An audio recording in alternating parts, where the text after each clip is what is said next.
রাষ্ট্র ধর্মনিরপেক্ষতায় তোমরা চালাও, তুমি ব্যক্তিগতভাবে তোমার পরিচয় কি জাতি জানতে চায়?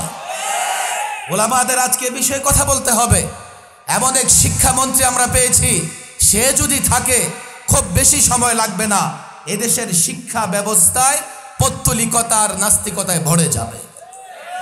পরিষ্কারভাবে এই বিষয়ে ওলামাদের কথা বলতে হবে। আমি মনে করি এটা আজকে একটা শিক্ষা সেমিনার। এই সেমিনারকে ফলপ্রসূ করবার জন্য, সফল করবার জন্য কমপক্ষে আমাদের তিনটি কাজ করা দরকার।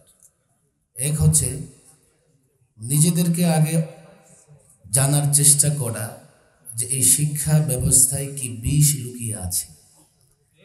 এই বিষ পান করে আমার সন্তানরা কি করে পৌত্তলিক হয়ে যাবে, কি করে নাস্তিক হয়ে যাবে। প্রথম কাজ হচ্ছে আমাদের এই শিক্ষা ব্যবস্থার ভয়াবহতা সম্পর্কে জানবার চেষ্টা করা।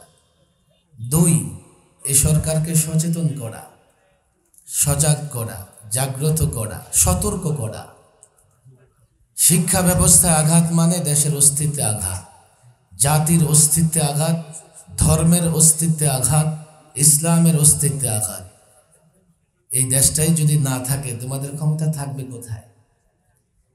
ইংরেজরা মূলত আমাদেরকে দাসত্বের জিঞ্জিরে আবদ্ধ করে রাখবার জন্যে তাদের মতো করে শিক্ষা ব্যবস্থা সাজিয়েছে। আমরা এখনো ইংরেজদের শিক্ষা ব্যবস্থা থেকে মুক্ত হতে পারিনি, বরং তার সঙ্গে যুক্ত হয়েছে পৌত্তলিকতা। ধর্মীয় শিক্ষার বইও আমরা দেখি, ইসলাম শিক্ষা বইও আমরা দেখি, দেব দেবী মূর্তির ছবি খুঁজে পাওয়া যায়। বলবেন যে ভুল হয়েছে। আচ্ছা, কারা এই ভুল করল? সাম্প্রদায়িক সম্প্রীতি নষ্ট করবার জন্যে কারা ষড়যন্ত্র করল? এখনো আমরা দেখি নাই তাদের খুঁজে বের করে শাস্তির মুখোমুখি করবে। করে নাই, ইচ্ছাকৃত করা হয়েছে। ইচ্ছাকৃতভাবে ইসলাম শিক্ষা বইয়ে দেবদেবীদের মূর্তি আনা হয়েছে।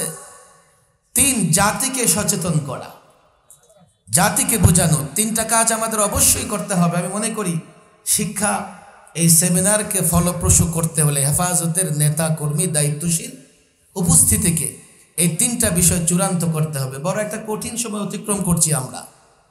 তারা পৌত্তলিকতা প্রদর্শন করবে, পৌত্তলিকতাকে জায়গা করে দেবে, আবার ভয় দেখাবে আমাদের। ও কাইফা আখাফু মা আশরাকতুম ওয়ালা তাখাফুন, কাইফা আখাফু মা আশরাকতুম, তোমরা যাদের পূজা করো, পৌত্তলিকতার ভয় দেখাতে চাও, ভাস্কর্যের ভয় দেখাতে চাও, মূর্তির ভয় দেখাতে চাও। যারা ভাস্কর্য পূজা করে, মূর্তি পূজা করে, পৌত্তলিকতায় বিশ্বাসী, তাদের ভয় দেখাতে চাও। আমরা কি করে ভয় পাবো এইসব বিষয়কে? পরিষ্কার বলছি, আমার অবজারভেশন নয়, আলেম ওলামারা এখানে আছে।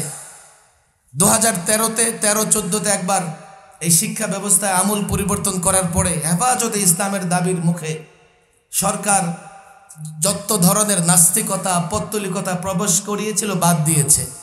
এবার আবার নতুন করে এগুলো কেন আসছে? আমরা এমন একজন শিক্ষামন্ত্রী পেয়েছি যিনি জয় জগন্নাথের জয়ের স্লোগান দেয়। ওলামাদের কাছে আমার প্রশ্ন, মূর্তির জয়, হুবল, হুবলের জয়, এটা তো মুশরিকদের স্লোগান।